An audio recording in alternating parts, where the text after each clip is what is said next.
The air in the hearing room was a dead weight, thick and suffocating. Long before the first words were spoken, it was the kind of stillness that precedes a storm, where the world holds its breath. On one side sat Senator John Kennedy of Louisiana, a man whose entire posture seemed designed to absorb energy rather than project it. He adjusted his wire-rimmed glasses with a slow, deliberate motion, his fingers barely making a sound as they touched the frame. His stillness was a challenge, a quiet defiance that seemed to suck the very oxygen from the room. Across from him, Congresswoman Maxine was a study in coiled tension. At 85, she was not a woman who had mellowed with age. She had been distilled, her essence concentrated into a potent force of will. Her eyes, sharp and unblinking, were fixed on Kennedy, not as a colleague, but as a predator assesses its prey. The silence stretched, becoming a weapon in itself. In the gallery behind her, a sea of faces watched, their loyalty a palpable force field. They were her people, the ones who saw in her the embodiment of their fight, their righteous anger. They had come for a show, a public execution of a Southern conservative, and the electric anticipation hummed beneath the drone of the overworked air conditioning units. Kennedy, for his part, seemed oblivious, his gaze directed at the polished mahogany of the table, as if finding something of great interest in the wood grain. He was a man waiting for a train, patient and unmovable. Maxine broke the silence not with a gavel, but with her voice, a low growl that vibrated with decades of accumulated power. "You come into my house," she began, the words resonating with a proprietary authority, as if the marble and mahogany of the congressional chamber were her personal property. "You come in here, with your cheap suits and your folksy little act, and you think you can lecture me?" Her voice began to rise, each syllable sharper than the last. The supporters behind her stirred, a low murmur of encouragement rippling through the crowd. "Me?" She leaned forward, her entire body a conduit for her indignation. "A woman who has bled for this country, who has fought for the forgotten, while you were polishing your boots in some country club, laughing with the very people who poison our water and steal our homes." Her hand gestured dismissively, a flick of the wrist that dismissed his entire existence. Kennedy did not look up. He simply reached for a glass of water, his movements economical and precise. He took a slow, measured sip, the picture of calm. This infuriated her more than any retort could have. His composure was an insult, a quiet denial of her power. She was used to men who shouted back, who engaged, who feared her. Kennedy's placid demeanor was a mirror, and she did not like the reflection. "Look at me when I'm speaking to you," she commanded, her voice now a full-throated shout that echoed off the high ceilings. The committee chairman, a man who had long ago learned that his gavel was merely a prop in Waters's theater, made a half-hearted gesture for order before sinking back into his chair. Kennedy finally lifted his head. His eyes, magnified slightly by his glasses, held no anger, no fear. They held a quiet, unnerving curiosity, the look of a scientist observing a particularly volatile chemical reaction. "I'm looking, Congresswoman," he said, his Louisiana drawl thick and smooth, the sound of it an alien presence in this temple of coastal power. "I'm listening, and I'm wondering." He paused, letting the word hang in the air. "I'm wondering if the people of South Los Angeles know who you really are." The question was a spark thrown into a powder keg. The gallery erupted. "Tell him, Maxine!" a voice screamed, and the chant was picked up, a wave of sound crashing against the walls. "Tell him!" She stood, energized by their devotion, feeding on their outrage. She was their champion, their gladiator. "I'll tell you who I am," she thundered, her finger jabbing the air in his direction. "I am the woman who fights for the single mother who can't pay her rent. I am the woman who stands up to the corporate polluters. I am the voice of the voiceless." Kennedy waited for the roar to subside, his patience an unnerving counterpoint to her fury. He had not raised his voice. He had not moved from his chair. Yet, somehow, the energy in the room was beginning to shift. The other Democratic members on the committee, who had been nodding along with her tirade, now seemed to find sudden interest in their notes. A subtle unease began to creep into the corners of the room, a cold draft in the middle of a heat wave. When the chamber was quiet enough for his voice to be heard without effort, Kennedy reached for a simple, unmarked manila folder. It was thin, almost empty-looking. He opened it slowly. "That's a powerful story, Congresswoman," he said, his voice still maddeningly gentle. "A story of a champion. But stories have a way of changing, depending on who's telling them, and where you start." He slid a single 8x10 photograph from the folder and placed it in the center of the table, turning it to face her. The image was unremarkable. The facade of a bank, One United, its logo gleaming in the California sun. It was a symbol of black enterprise, of hope, of community empowerment. It was a place she had championed for years. For the first time, a flicker of something other than rage appeared in Maxine Waters's eyes. It was a brief, almost imperceptible tightening around her pupils, a momentary loss of focus. It was the barest hint of uncertainty. Kennedy leaned forward, his voice dropping to a near whisper, yet it carried to every corner of the silent room. "You talk about fighting for your community. It's a noble cause. So let's talk about it. Let's talk about this bank, and let's talk about your husband, and let's talk about $350,000. The silence that followed was absolute. The cheers from the gallery died instantly, choked off in mid-shout. The buzzing of the fluorescent lights overhead, previously inaudible, now seemed as loud as a swarm of angry hornets. The air conditioning unit in the corner gave a final shuddering gasp and fell silent. In that moment, the room became a vacuum, and everyone in it knew that the show they had come to see was not the one that was about to unfold. The hunter had just walked into a trap. Smash that like button and subscribe, because the story of what happened next is one they will try to bury.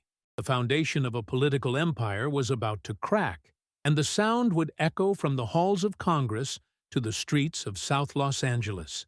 The real hearing was just beginning. The number hung in the air, heavy and indivisible.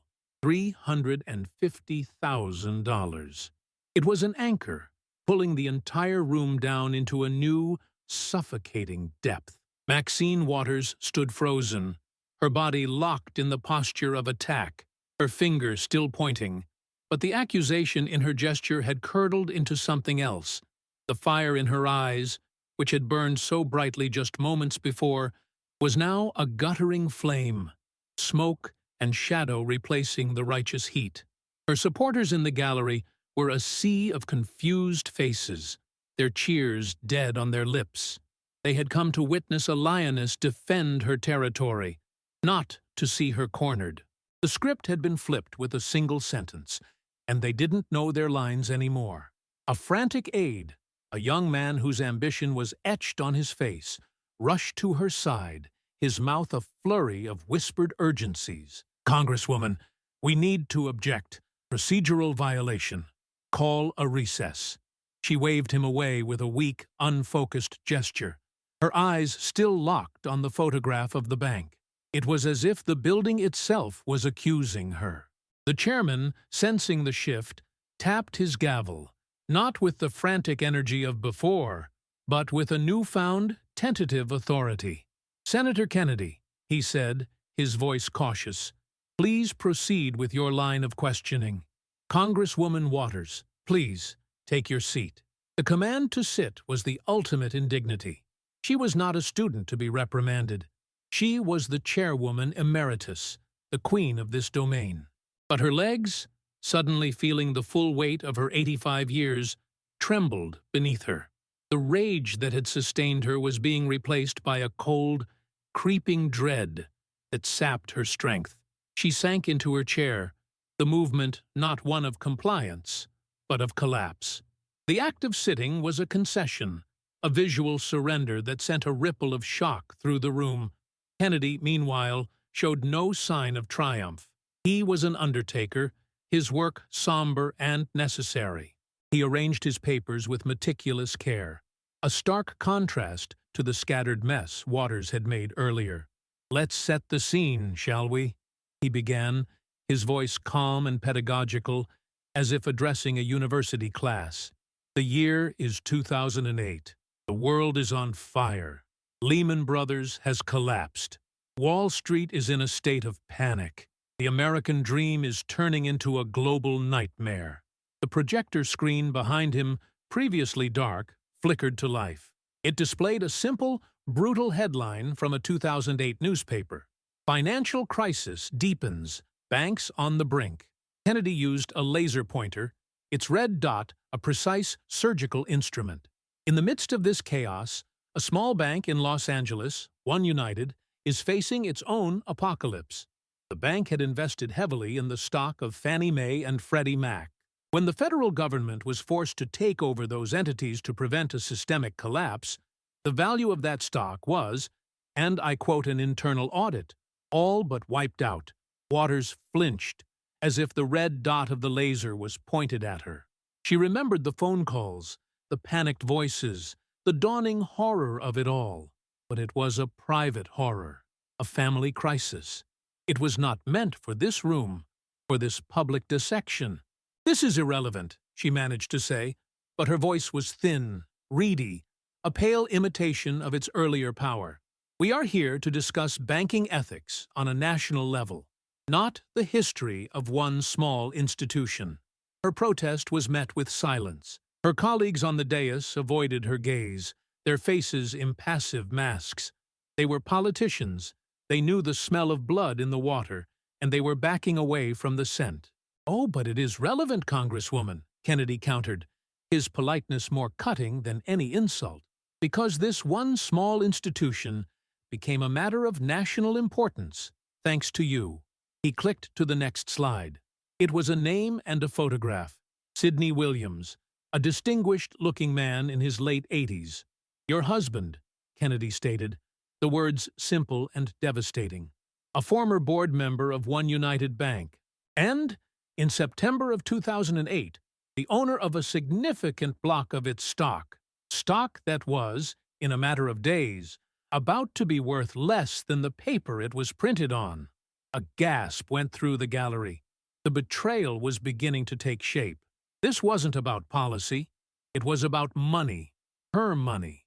"My husband's private affairs are not the business of this committee," Waters shouted, a flash of her old fire returning. She gripped the arms of her chair, her knuckles white, trying to push herself to her feet, but the effort was too great. The stress was a physical weight, pressing her down. Sweat beaded on her upper lip, threatening the carefully drawn line of her lipstick. "They become the business of this committee," Kennedy said, his voice hardening for the first time, "when you use the power of your public office to protect those private affairs." He advanced the slide. A new image appeared, a call log. The entry was stark.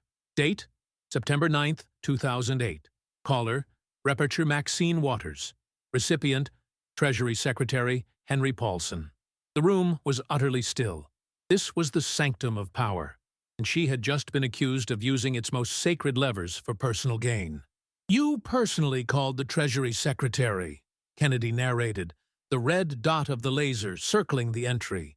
"At the height of the worst financial crisis since the Great Depression, with the entire global economy hanging in the balance, you used your access to get the Secretary of the Treasury on the phone. And what did you discuss?" He didn't wait for an answer. He clicked again. The next slide showed an internal Treasury memo, obtained through a Freedom of Information Act request. It was from Paulson's chief of staff. It read, "Repured Waters called on behalf of minority-owned banks." She was very specific about one bank in her district, One United, which she said was in imminent danger of failure. "I was fighting for all minority banks," Waters insisted, her voice cracking. "It was a crisis. They were all in danger." The defense sounded plausible, noble even. For a moment, a flicker of hope returned to the faces of her remaining supporters. Perhaps this was just a misunderstanding, a political smear. Kennedy let her protest hang in the air for a moment before gently, surgically dismantling it. That is what you claimed, Congresswoman. You claimed you were organizing a meeting for the National Bankers Association, which represents minority-owned banks across the country. A noble goal. He paused, his eyes finding hers over the top of his glasses. So, let's look at who attended that meeting you arranged at the Treasury Department. The meeting that was supposedly for all minority banks. The next slide was an attendance sheet.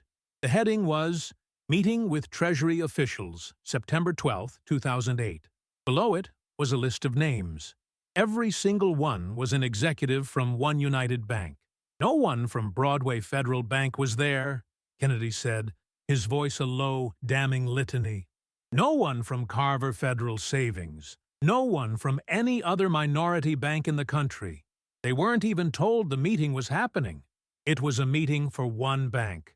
The one bank where your husband stood to lose everything. The sense of betrayal in the gallery was now palpable. It was a cold, heavy thing, pressing down on them. The story of their champion was being rewritten before their eyes, and the new version was ugly, selfish, and small. Waters opened her mouth to speak, but no words came out. She reached for her glass of water, her hand trembling so violently that the ice cubes rattled like dice in a cup. This wasn't a political attack. It was an autopsy, and she was the one on the table. The trembling in Maxine Waters' hand was no longer a subtle tremor. It was a violent, uncontrollable shudder. The glass of water, her only source of comfort, became a symbol of her unraveling. As she lifted it to her lips, water sloshed over the rim, spilling onto the documents her aide had neatly arranged before her. The spreading stain on the paper was a dark mirror to the stain spreading across her career. She drank greedily, the cold liquid doing nothing to quench the fire of humiliation in her throat. The faces in the gallery had transformed. The initial shock and confusion had hardened into something colder, more judgmental. These were not the faces of adoring supporters anymore. They were the faces of a jury, and they were not impressed. The silence in the room was a physical presence, broken only by the quiet, relentless clicks of Kennedy's presentation remote, each one the sound of another nail being hammered into her political coffin. So, you arranged a private meeting with the Treasury Department for the exclusive benefit of the one bank in which your husband had a massive financial stake, Kennedy summarized, his tone not accusatory but factual, like a historian recounting a settled matter. A classic conflict of interest. But you're a veteran legislator, Congresswoman. You knew that. You knew you couldn't be seen to be directly involved. He advanced to the next slide. A new face appeared on the screen, a young man, handsome and smiling, standing proudly next to Waters at a public event. He wore an expensive suit and the confident air of someone who has never known struggle. And that's where he comes in, Kennedy said, the red dot of the laser pointer resting on the young man's chest. Your chief of staff, the person you tasked with handling the One United situation after you supposedly recused yourself to avoid the appearance of a conflict. He let the image linger for a moment, allowing the implication to settle. He also happens to be your grandson, Mikhail Moore. A wave of murmurs swept through the room. Nepotism was not a crime on Capitol Hill, but in this context, it felt like one. The champion of the people, who railed against the privileged elite, had installed her own dynasty in the halls of power. That's a lie, Waters shouted, the words tearing from her throat. The accusation against her grandson seemed to wound her more deeply than the ones against herself. Mikhail is a brilliant, qualified public servant. He earned his position. Her defense was fierce, but it was the ferocity of a cornered animal, all instinct and desperation. It lacked the authority it once had. Her voice, raw from shouting and stress, was beginning to fail her. I have no doubt he's a charming young man, Kennedy replied, his calm demeanor a stark contrast to her frantic outburst. But his qualifications are not the issue. His actions are. He clicked again. The screen filled with a chain of emails, their headers and footers indicating they were from the official House servers.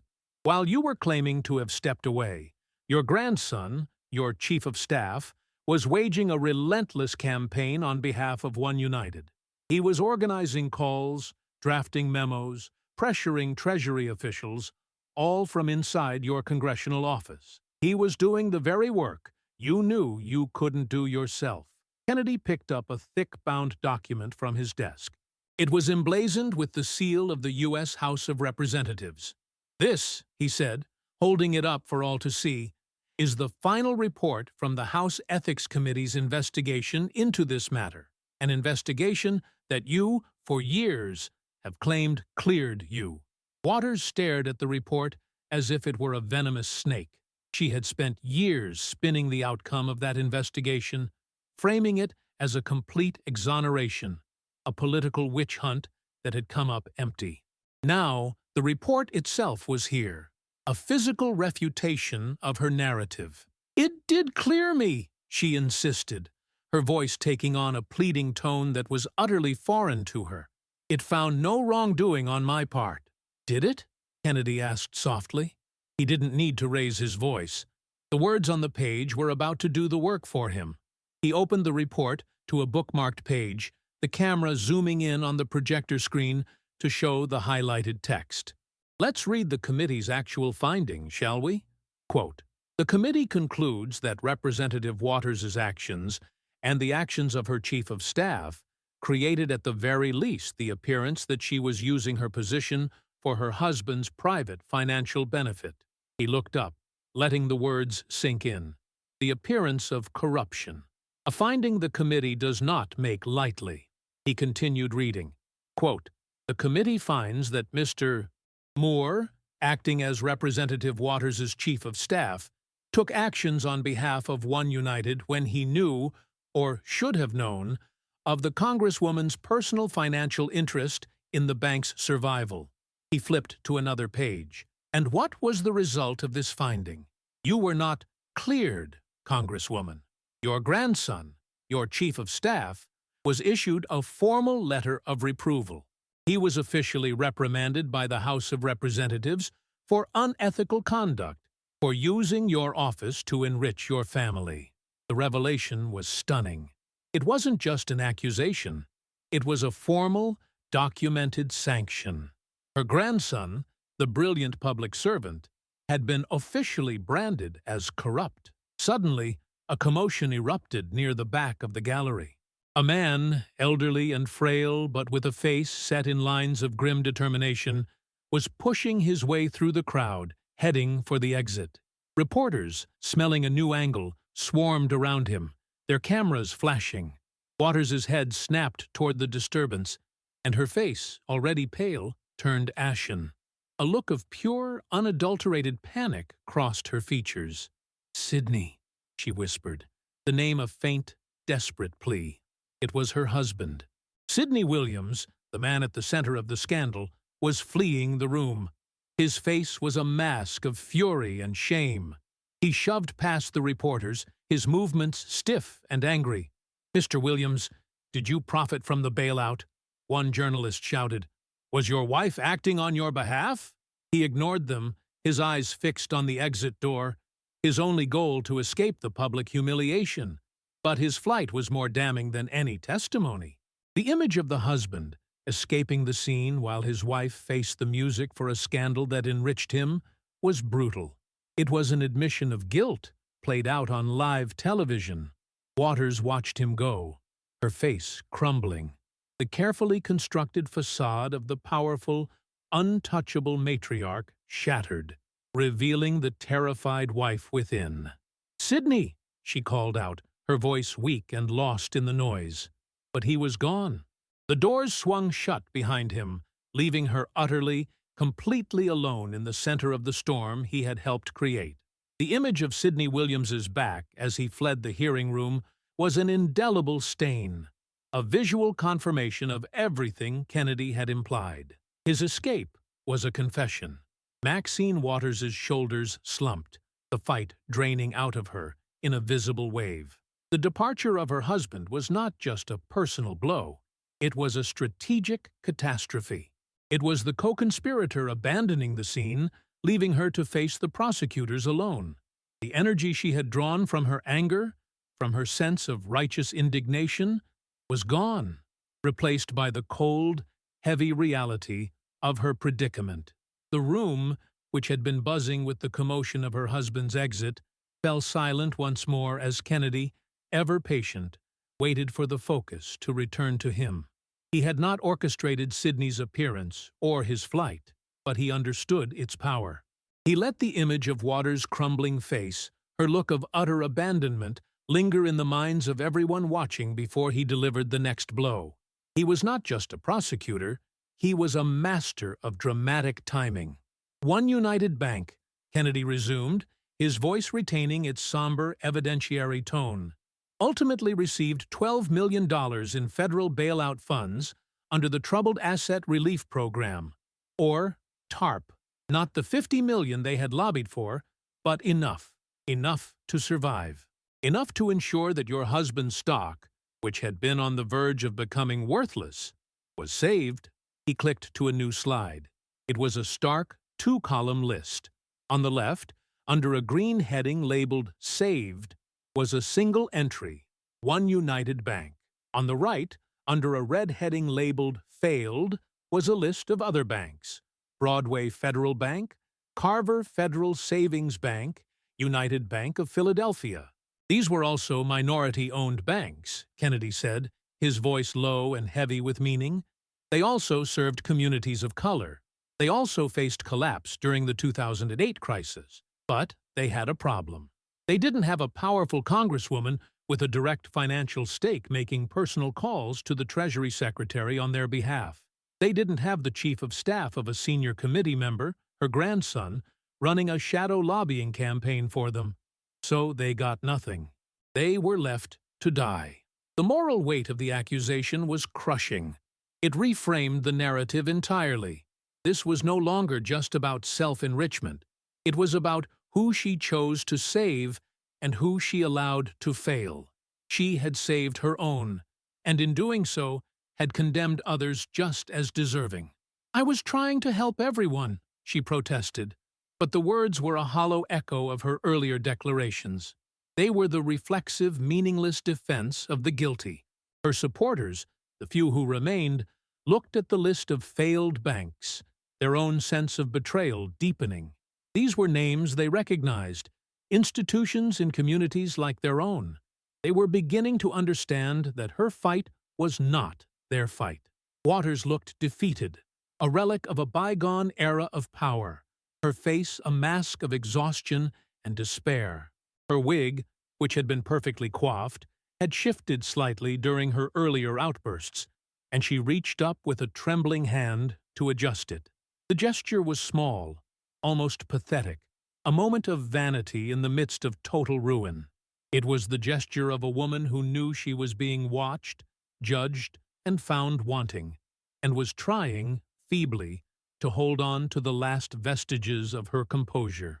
The powerful matriarch had vanished, replaced by an old woman worried about her appearance as her world burned down around her. But Kennedy was not finished. He had only dismantled the first pillar of her empire. He paused, letting the silence stretch, before reaching for a new folder on his desk. This one was thicker than the first, its label written in bold black letters that seemed to scream from across the room. Family Empire. Waters's eyes widened. She knew what was coming. The One United scandal was about her husband. But this was about her children. This was about the system she had built over decades, the intricate web of money and influence that sustained her family. "That was just your husband's corruption, Congresswoman," Kennedy said, his voice devoid of emotion. "Now, let's talk about your daughter." Waters flinched as if struck. The name hung in the air, a fresh indictment. "Your daughter, Karen Waters," Kennedy began, and the projector screen behind him lit up with the name, followed by a number that drew a collective gasp from the entire room. $750,000. The figure was so large, so audacious, that it seemed impossible. That, Kennedy explained, his voice cold as ice, is how much money your daughter's company has received from your political campaigns over the years. $750,000. To put that in perspective, that is more than a United States senator earns in 4 years. The sheer scale of the number was a body blow. Waters shot up from her chair, a surge of maternal fury giving her a strength she no longer seemed to possess. "How dare you!" she shrieked, her voice cracking with rage and desperation.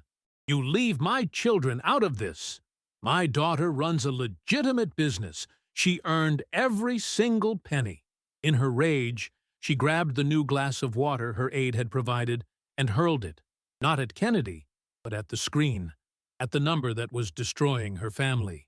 The glass shattered against the wall, sending water and shards of glass raining down. The number, $750,000, remained, untouched, illuminated, a digital monument to her greed. Security officers rushed forward again, creating a barrier between her and the rest of the room. The chairman, his face a mixture of shock and disgust, banged his gavel so hard the wooden head cracked. "Congresswoman Waters, you will control yourself, or you will be physically removed from this hearing." But she was beyond control, a cornered mother defending her young. "It was all legal," she screamed, spittle flying from her lips. "Every payment was reported to the FEC. It's a business." "Legal, perhaps," Kennedy said, his voice cutting through her shrieks. He calmly took a handkerchief and began wiping the splattered water from his notes, the mundane action a stark contrast to her hysteria. "But is it ethical? Let's examine this business, shall we?" He clicked the remote. A complex diagram filled the screen, a web of arrows and boxes that looked like something out of a racketeering investigation. "Your daughter runs what's known as a slate mailer operation." For those in the audience unfamiliar with this particular brand of cottage industry politics, it's quite simple. She creates and mails out voter guides, flyers that recommend a slate of candidates to voters in your district. He paused, letting the audience absorb the basics before delivering the payload. Candidates pay to be included on these mailers. They pay your daughter's company for the privilege of being endorsed. And who, Congresswoman, do you think has the most valuable endorsement in your district? Who determines which candidates get the coveted recommendation that ensures their inclusion on the slate? He looked directly at her, the question hanging in the air, its answer obvious and damning. You do. You sell your endorsement, and your daughter is the one who collects the cash. The room was silent. The scheme was audacious in its simplicity, a perfectly legal, perfectly corrupt circle of money and influence. It was the family business, and it had just been exposed to the world. "That's a legitimate business," Maxine Waters repeated, but the words were a desperate mantra against a rising tide of evidence. She was clinging to the legality of the scheme as if it were a life raft, ignoring the rotten core of corruption that lay just beneath the surface. The diagram on the screen was a damning illustration of a closed loop, a system designed for extraction. Arrows flowed from boxes labeled "Candidate Donations" to a central box labeled "Waters for Congress." From there, a thick arrow pointed to "Karen Waters in Key," which in turn pointed to beautifully designed mailers featuring smiling candidates standing alongside a beaming Maxine Waters. It was a money laundering scheme hiding in plain sight, sanitized by FEC filings and the cynical acceptance of modern campaign finance. "Is it legitimate, Congresswoman?" Kennedy asked, his voice dripping with polite skepticism. "Let's trace the flow of money. A candidate wants your endorsement to win over voters in your district. They make a hefty donation to your campaign committee. Shortly thereafter, your campaign committee writes a large check to your daughter's company. And like magic, that same candidate appears on the next mailer, presented to voters as your hand-picked choice." He walked closer to the screen, using his laser pointer to trace the circular path. "Money in, money out. It's a beautiful system. The candidates get the endorsement they need, you maintain your power base, and your family takes a substantial cut at every turn. It's not a campaign, Congresswoman. It's a toll road. And your daughter is the one collecting the fees. The air in the room was thick with the stench of cronyism. This was a betrayal that felt more intimate, more personal than the bank scandal. This was about the sacred trust between a representative and her constituents, a trust that was being sold for cash. The remaining supporters in the gallery looked at each other, their faces etched with dawning comprehension. They were the voters who received these mailers, who had trusted the recommendations, who had believed they were following the guidance of their champion. Now they saw that they were not constituents to be served, but marks in a long con. Suddenly, a clear, steady voice cut through the tense silence. "I have something to say." All heads turned towards the gallery. A young woman was standing, her hands trembling but her expression resolute. She was professionally dressed, but her face was tired, etched with the weary lines of someone who had worked too hard for too little. Security officers immediately moved towards her, but Kennedy held up a hand, a gesture that both stopped them and commanded the room's attention. "Let her speak," he said. The chairman, now completely deferential to Kennedy's control of the proceedings, nodded in agreement. The woman took a deep breath, her voice gaining strength as she spoke. "My name is Sarah Jenkins. I worked on Congresswoman Waters's re-election campaign for 2 years. I worked as an unpaid intern, and then as a volunteer fellow. I was told it was a prestigious opportunity, a chance to learn, a pathway to a paid position in Washington." She spoke with the quiet dignity of the exploited. Waters stared at her, a flicker of recognition mixed with contempt in her eyes. "I don't know you," Waters snapped. "You're a plant, a Republican operative." The accusation was reflexive, the desperate gambit of a leader who saw conspiracy in every challenge. "Oh, you know me, Congresswoman," Sarah replied, a sad smile touching her lips. "You called me honey when you wanted coffee. You told me I was part of the family during a 2 a.m. pizza break, after we'd been working for 18 hours straight stuffing envelopes." The personal detail landed with devastating impact. Sarah then reached into her bag and pulled out a crumpled, folded piece of paper. "This is my bank statement from my last month as a volunteer fellow," she said, her voice cracking with emotion. "I had $112 in my account. I was living on instant noodles and the kindness of friends. I believed I was sacrificing for a cause." She paused, her eyes locking with Waters's.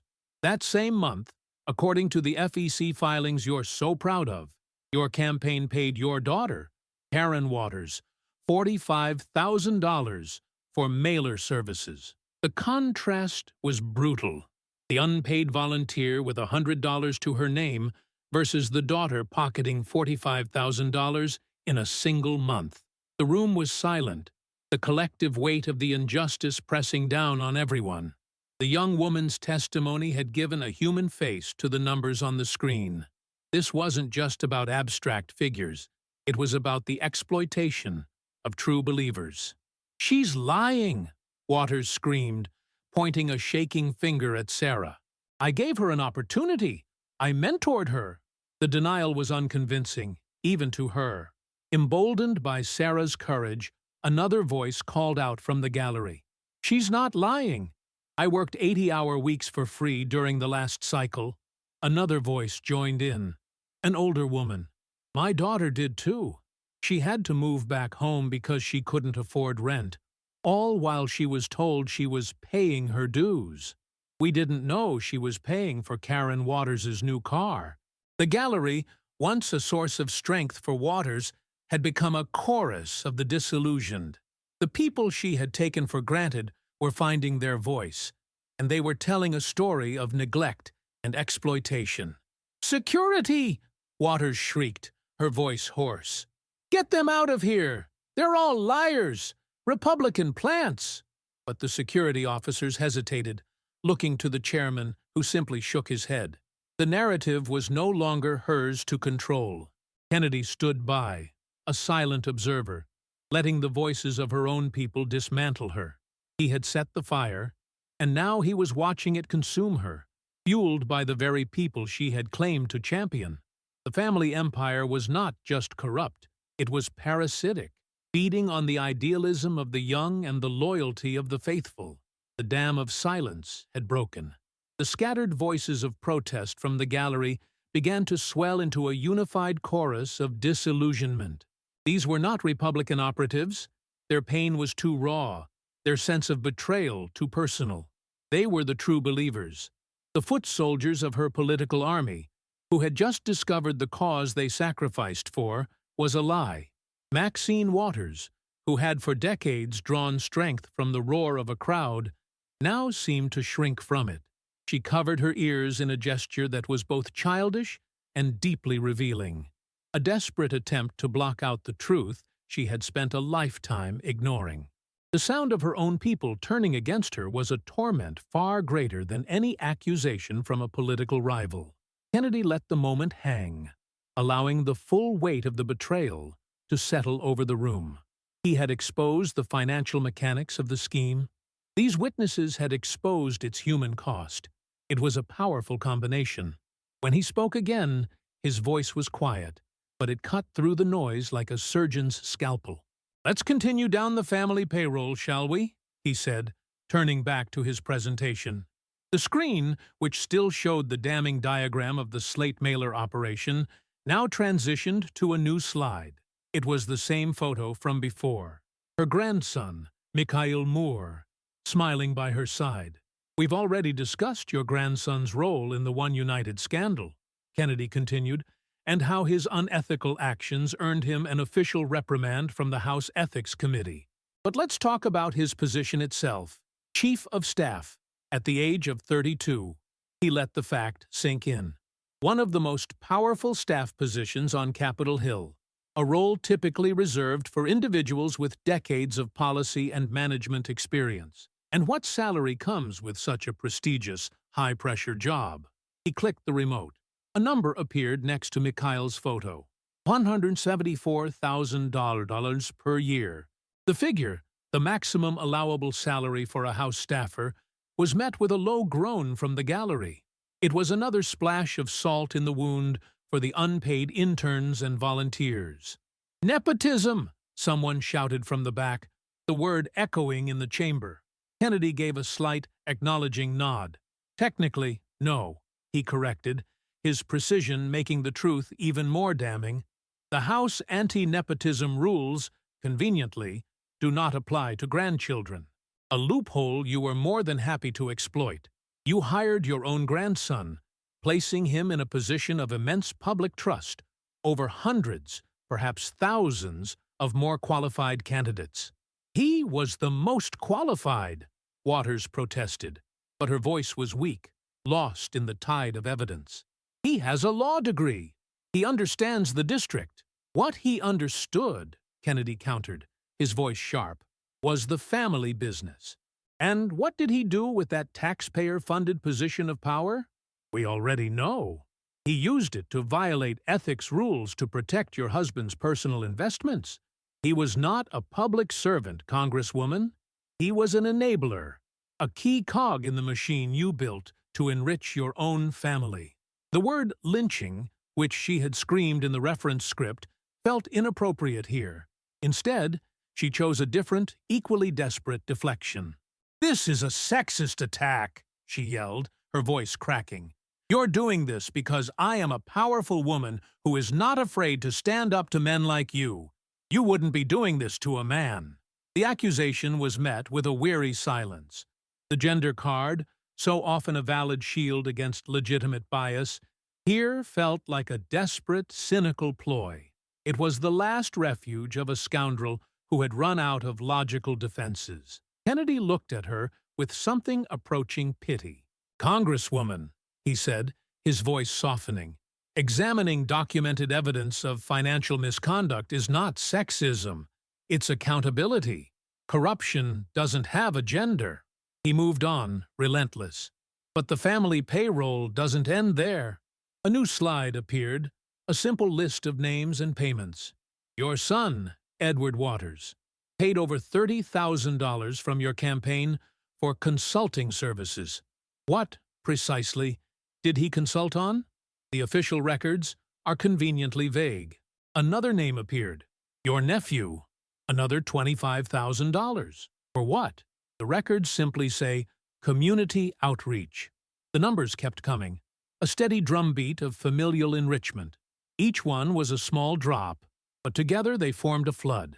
Over the last decade alone, Kennedy summarized, standing before a slide that aggregated the figures, your family members, your husband, your daughter, your grandson, your son, your nephew, have received well over $1 million from your political operation. Over $1 million extracted from a system of campaign donations and public funds.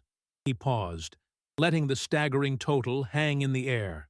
Then he delivered the devastating contrast. And while your family was getting rich, let's talk about your district. The screen changed abruptly. The polished photos of smiling politicians and campaign logos were replaced by stark, grim images of South Los Angeles. A sprawling homeless encampment under a freeway overpass. A block of storefronts, their windows boarded up, covered in graffiti. A playground, its swings broken, its ground littered with trash. The images were a silent, brutal rebuttal to her entire career. This, Kennedy said, his voice filled with a cold, controlled anger, is the community you claim to serve. This is the 43rd District of California.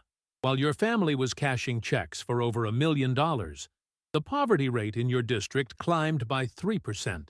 While your daughter was buying new cars, homelessness in your district skyrocketed by 12%.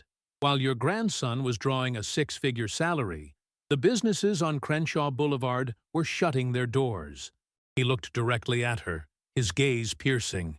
You're not a champion of the poor, Congresswoman. You're a poverty profiteer. You've built a career on their suffering, using their plight as a backdrop for your political theater, all while your own family was living like royalty. They're not doing fine, but your family is doing just fine. Waters tried to stand, to object, but she stumbled, catching herself on the table. The images of her district, of the decay and despair, seemed to have physically struck her. You don't know my district, she whispered, the words barely audible. You don't know my people. Oh, but I do, Kennedy said, his voice dropping ominously as he prepared to make it personal once again. I know about Maria Sanchez. A woman in the gallery began to sob quietly. The story was about to get a name. I know that Maria Sanchez owned a small bakery on Crenshaw Boulevard for 25 years, Kennedy continued, his voice a low, steady indictment.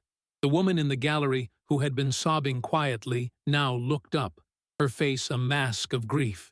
It was called La Esperanza, the hope. She had poured her life into it. It was more than a business. It was a neighborhood institution. After the economic downturn, she was struggling. The rising rents, the dwindling foot traffic. She was on the verge of losing everything. Kennedy's gaze was fixed on Waters, who stared back, her expression blank, as if she couldn't place the name. She wrote to your office, Congresswoman, 6 times. We have the copies. The projector screen changed, displaying scans of handwritten letters, the penmanship neat, but the words desperate. They pleaded for help with a small business loan, for intervention with the city on zoning, for any kind of support. Your staff sent her 6 form letters, Kennedy said, his voice laced with contempt. They told her you were too busy with important work in Washington. They told her to be patient. He paused, letting the cruelty of the bureaucratic indifference sink in. During the same 2-month period that Mrs. Sanchez was begging for a lifeline, your campaign paid your daughter, Karen Waters, $35,000 for slate mailer services. But you were too busy to save a 25-year-old community business, but you had plenty of time to sign the checks that enriched your own child. The woman in the gallery, Maria's daughter, finally stood up, her voice choked with tears, but ringing with clarity. "She's talking about my mother," she cried out, her pain filling the room. "We lost everything. The bakery was my father's dream. When he died, my mother kept it going. It was all we had. We voted for you." She looked directly at Waters, her eyes blazing with the fury of betrayal. "We put your signs in our window. We believed in you, and you let us drown." The personal testimony was devastating. It was the emotional core of the entire scandal, the human cost of the numbers on the screen.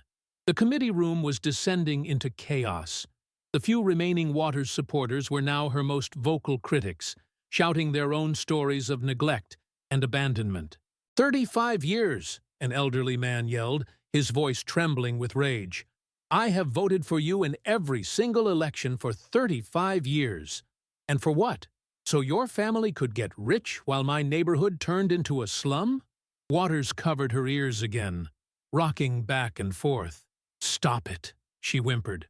"It's all lies. It's all Republican lies." But the defense was pathetic, absurd. The pain in the room was real, and it was the direct result of her actions. Then, a new, more shocking development unfolded. A movement at the committee dais itself drew everyone's attention. Representative David Kim, a younger, ambitious Democrat from a neighboring California district, a man Waters had mentored and brought into the party's inner circle, slowly stood up. His face was pale, his hands shaking, but his eyes were filled with a grim resolve. Waters's head snapped towards him, her eyes wide with a new kind of fear. This was not a constituent. This was an insider. "David!" she hissed, her voice a venomous whisper. "Sit down. Don't you dare." The threat was unmistakable, the voice of a mob boss, not a congresswoman. But Kim did not sit. He turned to face the chairman and Kennedy. "Mr. Chairman, Senator," he began, his voice trembling but clear, "I cannot stay silent any longer. I have information that is directly relevant to this investigation." The room exploded. The idea of a fellow Democrat, her own protege, turning on her was a political earthquake. "Traitor!" Waters screamed, the word so filled with hate that the microphone system shrieked with feedback. "You ungrateful snake! I made you!" Security officers, unsure how to handle a confrontation between two members of Congress, moved tentatively to stand between them. "Congresswoman Waters threatened me," Kim said, ignoring her outburst. He pulled out his personal smartphone. "She used her power to extort money from my campaign." The word extort landed like a grenade. This moved the proceedings from the realm of unethical conduct into the territory of serious criminality. "She told me," Kim continued, his voice gaining confidence as he spoke the truth, "that if I did not make a significant contribution to her daughter's slate mailer operation, she would use her influence on the redistricting committee to draw my district out of existence." Kennedy nodded gravely, his expression unchanged. He had been expecting this. "Would you be willing to share that evidence with the committee, Congressman?" he asked formally. Kim nodded, and an aide quickly helped him connect his phone to the projection system. A moment later, a series of text messages appeared on the giant screen for the world to see. They were from Rupert Waters. The language was blunt, thuggish. "David, you're either with the family or you're against the family. Karen's mailer operation needs $50K by Friday. Don't make me have to ask you again." Another message from a few weeks later. "Still waiting on that contribution. Remember what happened to Martinez when he tried to get cute? His district ended up in another county." The gallery was in an uproar. This was not just corruption. This was racketeering. This was the language of the mafia, not a public servant. The woman who had built a career on fighting for the powerless was now exposed as a predator who preyed on her own. "Show them the rest," Kennedy prompted gently. Kim scrolled to another conversation. "This is from just last month," he said. "She demanded a $75,000 payment, not to her daughter, but to a consulting firm. We later found out it was run by her grandson." Waters lunged forward, pointing a trembling finger at Kim. "You came to me begging for my endorsement. I built your career. Without me, you are nothing." Kim looked back at her, the last vestiges of his fear replaced by cold fury. "Without you, Congresswoman," he shot back, "I'd have $200,000 more in my campaign account. Money that could have gone to actually helping my constituents, instead of propping up your corrupt family dynasty." The testimony of Representative Kim was a turning point. The betrayal from within her own ranks, from a man she considered her creation, seemed to break something deep inside Maxine Waters. The fight was gone, replaced by a vacant, hollowed-out look. She was no longer just a politician caught in a scandal. She was a King Lear on the heath, abandoned and betrayed by those she had elevated, her own kingdom turning on her. The chairman of the committee, who had long since lost control of the proceedings, finally found his voice, though it was weary and tinged with disgust. "Congresswoman Waters," he said, the formality of his address a stark contrast to the raw, ugly facts being laid bare. "These are extraordinarily serious allegations, backed by what appears to be concrete evidence. Do you have any response? Any defense at all, beyond shouting 'traitor' and 'liar'? Waters turned her gaze on him, her eyes clouded with paranoia. "You're in on it too," she whispered, her voice raspy. "This is all of you. A conspiracy." The chairman sighed, the sound amplified by the microphone. "A conspiracy to do what, Maxine?" he asked, the use of her first name a deliberate, devastating blow. It stripped her of her title, of her office, of her power. It was the sound of her colleagues officially casting her out. "A conspiracy to hold you accountable for decades of self-enrichment? That's not a conspiracy. That's justice." Kennedy, who had allowed the drama between the two California Democrats to play out, stepped back into the central role. He was the conductor of this symphony of destruction, and it was time for the next movement. "Let's move on," he said, returning to his presentation. "We've discussed the money you've taken from fellow politicians. Now, let's talk about the money you've taken from the very people you claim to despise." The projector screen shifted to a new topic: corporate donors. Below the heading, a series of logos appeared, a who's who of Wall Street giants. "In public, Congresswoman, you are a fire-breathing populist," Kennedy declared, his voice resonating with theatrical flair. "You rail against the gangsters on Wall Street. You condemn the big banks for their greed. It's a core part of your political identity." He then displayed a series of donation records from the Federal Election Commission. The names were damning: Wells Fargo, $50,000, J.P. Morgan Chase, $75,000, Bank of America, $100,000. After the 2008 financial crisis, you were one of the banking industry's most vocal and vicious critics, Kennedy noted. That is, until their packies and executives started donating heavily to your campaigns. Then, suddenly, your tone became much more understanding. Your righteous fury seemed to evaporate. To illustrate the point, he clicked to the next slide.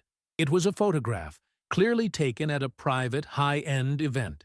In it, a beaming Maxine Waters was clinking a champagne glass with a group of men in expensive suits, all of them laughing. The caption identified them as senior executives from several major banks. This photo was taken at a private fundraising dinner in 2013, Kennedy explained, his voice dripping with irony. It was just 6 months after you stood on the House floor and called these very same men economic terrorists who should be in prison. The hypocrisy was so blatant, so visually undeniable, that a low chuckle rippled through what was left of the audience. The juxtaposition of her public rhetoric and her private hobnobbing was a perfect encapsulation of her entire career. "What changed, Congresswoman?" Kennedy asked, his question purely rhetorical. "Did they suddenly repent and cease being gangsters? Or did their checks clear, allowing you to overlook their sins?" Waters was crying now, not the furious tears of a fighter, but the silent, defeated tears of the broken. Her makeup, which had been slowly failing under the assault of sweat and stress, began to run in earnest, carving dark tracks down her cheeks. "They're attacking me because I'm a woman," she sobbed, repeating the tired defense. "Because I'm black. Because I've been effective for my people." "No, Congresswoman," Kennedy said, his voice quiet but firm, cutting through her lament. "They are exposing you because you are corrupt, and corruption has no color. It has no gender. Its only color is green, the color of the money you have pursued above all else." He pulled out one final set of documents, a thick binder labeled Citizens for Waters. "Let's talk about your nonprofit," he said. "The vehicle you created, supposedly, to serve your community.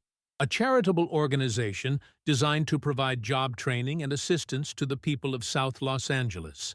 A noble mission." He opened the binder, and the screen filled with a pie chart, a breakdown of the nonprofit's expenditures. The data was damning. "Let's see where the money donated to help the community actually goes." He used his laser pointer to highlight the different segments of the chart. "Administrative costs, 70%. He paused. "And who are the administrators? An independent analysis shows the majority of these salaries go to your family members and close political allies." He moved the laser. "Fundraising and miscellaneous expenses, 15%. Finally, he pointed to the smallest sliver of the pie. "Actual community programs and services, 15%. The room was stunned into silence. The numbers were obscene. "Let me be clear," Kennedy summarized, spelling out the brutal truth. "For every dollar someone donates to your charity, believing it will help the people of your district, 70 cents goes into the pockets of your family and friends. 15 cents is spent on raising more money. And only 15 cents makes it to the actual community you claim to be helping. That is not a charity, Congresswoman. That is a slush fund. It's theft, wrapped in the noble language of public service." The gallery was nearly empty now. The few who remained were no longer constituents or supporters. They were witnesses to a historic collapse, their faces grim, their belief in a hero utterly shattered. Waters sat alone at the table, her own staff having quietly retreated to the far corners of the room, their physical distance a clear act of disassociation. Corruption, it seemed, was contagious, and no one wanted to be near the patient zero. Kennedy reached into his briefcase. "And just this morning," he said, his voice dropping ominously, "this arrived. It is a criminal referral from the Federal Election Commission to the Department of Justice." Waters's head snapped up, her eyes wide with a fresh wave of terror. "They are recommending federal prosecution for a pattern of campaign finance violations stretching back 20 years. The threat was no longer just public shame. It was now prison. The words criminal referral and Department of Justice echoed in the cavernous hearing room, sucking the remaining oxygen from the air. The threat was no longer abstract. It was no longer about shame or political ruin. It was about iron bars and a prison cell. Maxine Waters let out a sound that was not quite a word, a strangled gasp that was part sob, part scream. "No," she whimpered, shaking her head in frantic denial. "No, they can't. That's ancient history." Kennedy looked at her, his expression unreadable. "They can, and they are," he confirmed, his voice flat and final. "The statute of limitations for a pattern of corrupt activity is not as forgiving as you might hope. You are facing the possibility of decades in federal prison, Congresswoman." He let the sentence hang, leaving the most brutal part unspoken. At 85 years old, any significant prison sentence was a life sentence. The powerful queen of South Central, the woman who had dined with presidents and terrorized corporate executives, was now facing the prospect of dying in a federal penitentiary. The thought seemed to momentarily paralyze her, her face a mask of pure, unadulterated terror.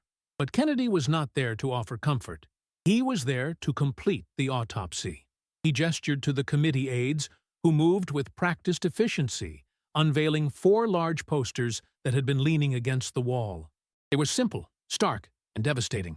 Each one bore the same two words in enormous blood-red letters: most corrupt. Below the headline on each poster was a different year: 2005, 2006, 2009, 2011. Waters let out a guttural scream, a raw animal sound of pure agony. Lies! All of it! Lies from my enemies! She tried to rise from her chair, perhaps to tear them down, but her body failed her. She collapsed back into her seat, the last of her physical strength deserting her. "These are not lies, Congresswoman," Kennedy said, his voice soft, which only made the words more brutal. "And they are not from your enemies. These are the findings of CREW, the Citizens for Responsibility and Ethics in Washington, a respected, nonpartisan, and often liberal-leaning watchdog group." He held up the thick, bound reports that corresponded to each poster. "Your own side, Congresswoman. Your own ideological allies have been calling you one of the most corrupt members of Congress for the better part of 20 years. The revelation was a masterstroke. He had neutralized her last desperate defense. She could not claim this was a right-wing conspiracy when the accusations were coming from groups respected by her own party. "Let's review their findings, shall we?" Kennedy said, opening the first report. 2005. Named one of the 13 most corrupt members of Congress for using your official position to assist a bank in which your family had a financial interest. Sound familiar? He didn't wait for a reply. 2006. Named again, this time for a pattern of enriching your family members through your campaign committee. 2009. The One United Bank scandal, which we have already discussed in detail. 2011. Another mention for what the report calls a career-long pattern of ethical transgressions and self-dealing.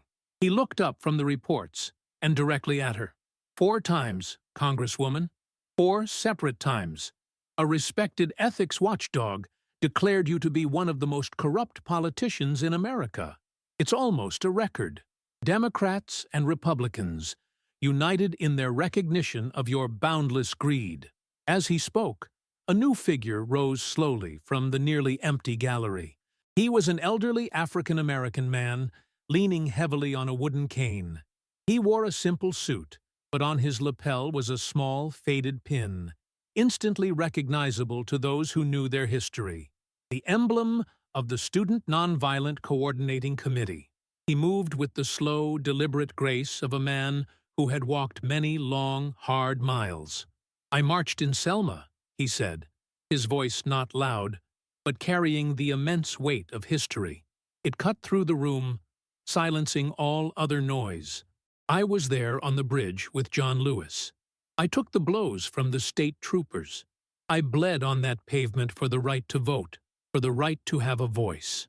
He turned his tired, wise eyes on Maxine Waters, who shrank back in her chair, as if his gaze were a physical force. "And you," he said, his voice trembling with a sorrow deeper than anger, "you have dishonored every drop of that blood. You have disgraced everything we fought for." The word struck Waters with the force of a physical blow. This was not a senator from Louisiana. This was the embodiment of the very movement she had claimed as her own. "You were supposed to be our champion," the old man continued, tears now streaming freely down his weathered cheeks. "You were supposed to be the fulfillment of that dream. Instead, you became a caricature of the very corruption we fought against. You traded your moral authority for a bigger house. You betrayed the movement, Maxine. You betrayed all of us." "I served my people," Waters whispered, the words a desperate, reflexive plea. "You served yourself," the old man replied sadly. He turned and began to walk away, his cane tapping a slow, mournful rhythm on the marble floor, the sound of a dream dying. His exit was more powerful than any political speech. It was the voice of history itself rendering its verdict. Kennedy allowed the profound silence to linger before he moved to his next point. The cruelty of it, almost surgical. "Let's talk about the Maxine Waters Employment Preparation Center," he said. A new wave of panic washed over Waters's face. "No," she breathed. "You can't. Kennedy ignored her. A photo of a large, modern building appeared on the screen, with her name emblazoned across the front in giant, ostentatious letters. A community center, named after yourself, while you are still a sitting member of Congress, Kennedy stated, using your influence to direct millions in federal funds to a monument to your own ego. Even by the standards of Washington, that is breathtakingly arrogant. He held up another report. Citizens Against Government Waste named you their Porker of the Month for this particular project. It helps the community, Waters protested weakly. It provides job training. Does it? Kennedy countered, clicking to a slide filled with findings from city and federal audits. According to these official reports, the center has been repeatedly cited for misuse of funds, for failing to provide its promised services, and, in a surprise to no one, for hiring your family members to run it. It's not a community center, Congresswoman. It's just another branch of the family business, funded by the taxpayer. The hits were coming so fast now, she no longer had the strength to even attempt a defense. She was simply absorbing the blows, a broken fighter waiting for the final bell that would never ring. Maxine Waters was a ruin, the carefully constructed edifice of her power, built over a lifetime of ambition and aggression, had been reduced to rubble. She sat slumped in her chair, a vacant stare in her eyes, no longer even trying to process the relentless fusillade of accusations. Each new revelation was just another shovelful of dirt on a grave that was already dug. The room was a tomb, the few remaining spectators and reporters silent witnesses to the end of an era. Kennedy, however, had one final piece of the story to tell, the one that would tie the entire sordid narrative together and explain the cold, methodical fury behind his prosecution.